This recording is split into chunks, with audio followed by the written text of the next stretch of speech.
먼저 스스로 생각해보는 부모-자녀 관계 지수 한번 생각해 보시기 바랍니다. 첫 번째 영역 90점 이상, 두 번째 영역은요, 90점 미만입니다.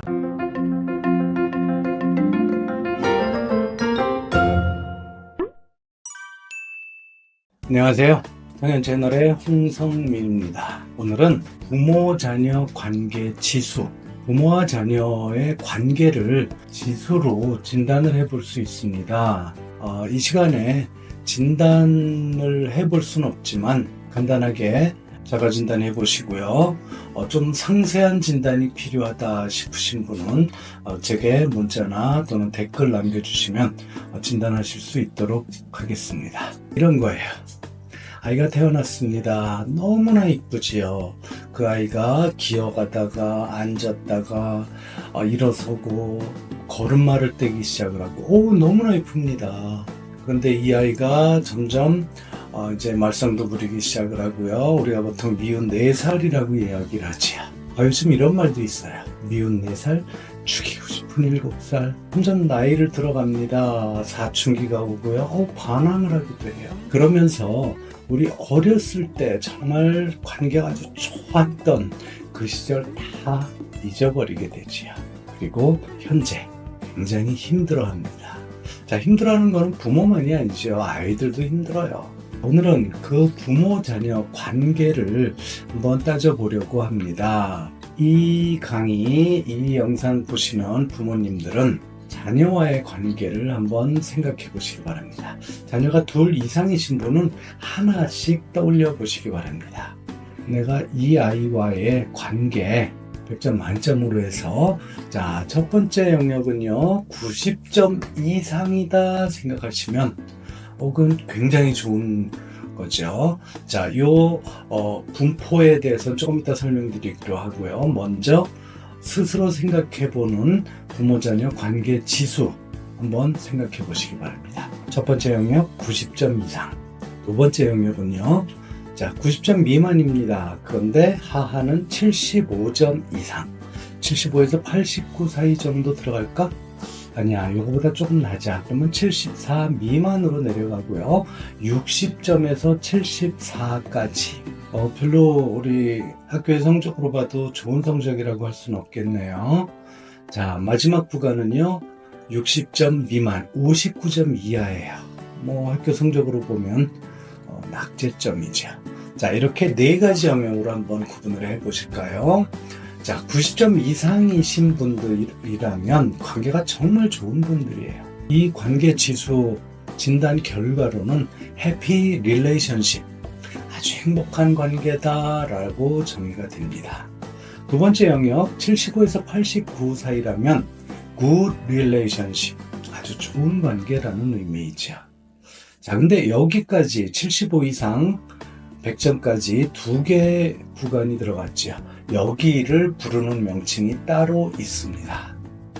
양친, 부모 양친이 아니라 좋다라는 의미의 양친이라고 정의가 되고요. 60에서 74 사이라면 average relationship, 여기 average, 평균이라는 말 속지 마시기 바랍니다. 영어식 표현의 평균이라는 말은 좋지 않다를 의미해요. 물론 59점 이하는요 poor relationship, 아주 관계가 나쁘다라는 의미이지요. 아까 75에서 89, 90에서 100 사이를 양친이라고 정의했다면 이번에는요 정말 독특한 호칭이 있습니다. 74에서 60 사이 그리고 59 이하 이 2 구간은 독친이라고 부릅니다. 독이 되는 부모래요. 물론 모든 부모가 의도적으로 자녀에게 독이 되고자 하는 의지를 가지고 하시는 부모는 없습니다. 그러나 여러 가지 부모-자녀 관계를 이끌어가는 부모가 어떤 태도를 가지고 있느냐에 따라서 독이 되는 부모가 될 수도 있다라는 거죠. 관계지수가 낮은 부모를 독친이라고 한다면 우선 그 독친이 되는 이유, 관계지수를 낮추는 이유가 무엇인지 먼저 우리 생각을 해봐야 되겠죠. 첫 번째, 점점 심화되는 경쟁사회. 나는 경쟁을 원하지 않는 데 비해서 우리 학교만 가도 그렇고요. 집밖만 나가도 다 경쟁 사회예요. 그 경쟁 사회가 점점 심화되다 보니까 우리 아이 그냥 가만히만 있어도 처지는 것 같은 이런 느낌이 들지요. 그런데 우리는 이런 상황에 대해서 부모님들은 이미 인생을 살아보셨고 어떤 상황에 대해서 또는 뭐 학교에 대해서 또는 뭐 공부에 대해서 답을 알고 있어요. 근데 아이들은 모르지요. 그러다 보니까 아이들의 행동, 자녀의 행동이 부족하다고 생각하게 됩니다. 당연히 남들은 엄마 친구 아들은 뭐 어떻게 하고 있는데 그러다 보니까 부모의 불안 심리가 작용을 하게 되지요. 또 아이가 알아서 할게 라는 말 정말 자주 하지만 아이가 알아서 한다라는 그 방식 또는 그것으로부터 얻어지는 성과 불안하지요. 그리고 독친이 되는 이유에 정말 마지막 심리학에서 이야기하는 정말 쇼크, 충격적인 사항이 하나 있습니다. 자녀의 행동을 이성적으로 지적한다. 이럴 때도 독친이 된다고 합니다. 독친이 되는 이유, 관계지수를 낮추는 이유 6가지 크게 살펴봤습니다. 그런데 조금 요약을 해보면요. 독친이 되는 지름길이 3가지씩 2개가 있어요. 이걸 우리는 첫 번째 3B라고 부릅니다. B로 시작하는 단어 3가지예요. 첫 번째 B 뭘까요? 비판, 비난, 비교, 비아냥, 비평, B자로 시작하는 단어 굉장히 많죠. 그 중에 우리 비평이나 비판은 좀 중립적일 수 있는 이야기고 또 때로는 우리 비판적 사고 이런 건 좀 격려하기도 하죠. 그래서 여기까지는 뺍니다. 자, 등장하는 건 뭐죠? 비교입니다. 엄마 친구 아들, 엄친 딸, 비교하는 거, 이거 정말 심각하지요.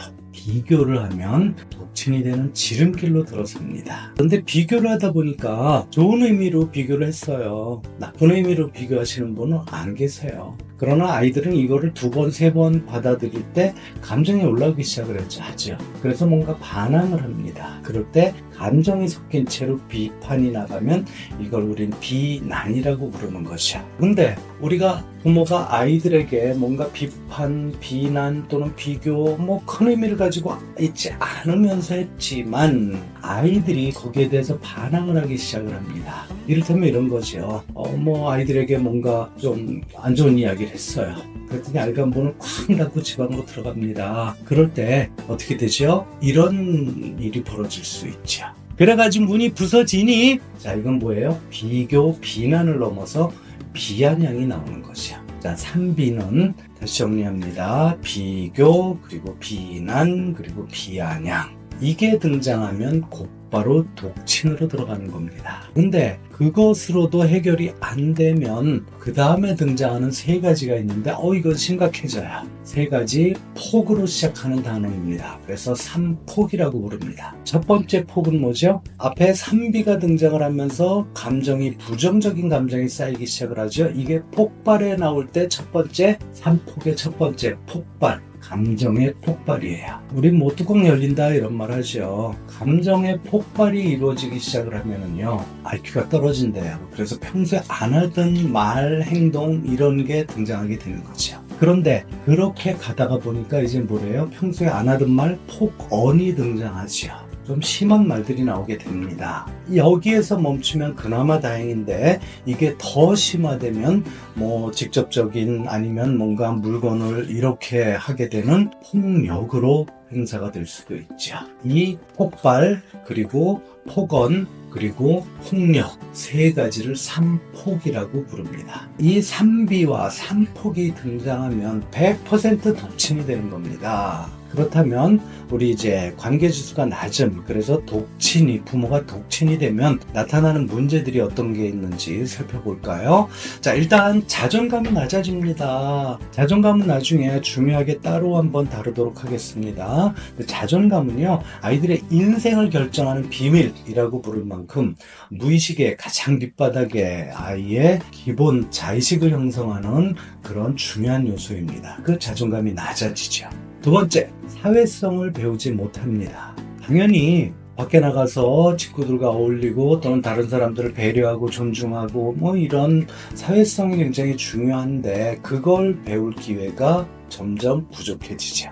아이들의 사회성, 부모는요, 아이들에게 롤 모델이 돼야 되고요. 또 여러 가지 사회성을 거기에서부터 배우게 되는 거죠. 가정에서부터 배우게 되는 거죠. 근데 그걸 배울 기회가 점점 줄어들게 되죠. 당연히 사춘기는 누구나 겪어야 되는 시기예요. 사춘기라는 것은요, 한 인간이 태어나서 성장해 나가면서 하나의 독립적인 성인이 되어가는 과정입니다. 그 과정에 스스로 정체감을 찾아 나가는 시기, 그게 사춘기인데, 이 사춘기를 아주 심하게 그걸 반항기로 이렇게 가게 되는 문제가 발생하지요. 당연히 자녀의 주도력이 향상되지 않습니다.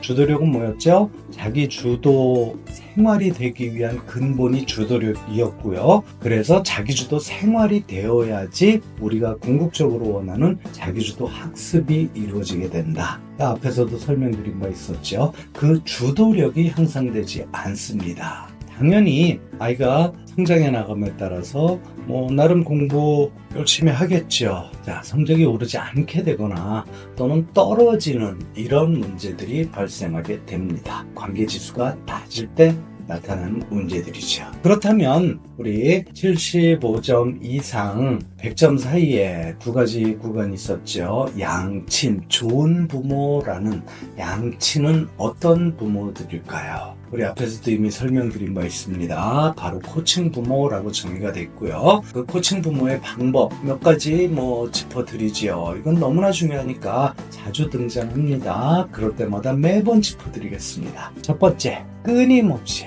지지, 격려를 한다. 이 세상에 우리 아이를 내가 지지하고 격려하지 않는다 그러면 누가 할 것인가 항상 떠올리시기 바랍니다. 두 번째, 공감적 경청이 시작입니다. 관계를 만드는 시작은 바로 공감적 경청입니다. 세 번째, 지시, 명령하는 것이 아니라 지시, 명령은 군대에서나 하는 일이에요. 질문을 하셔야 됩니다. 지시, 명령이 아닌 질문.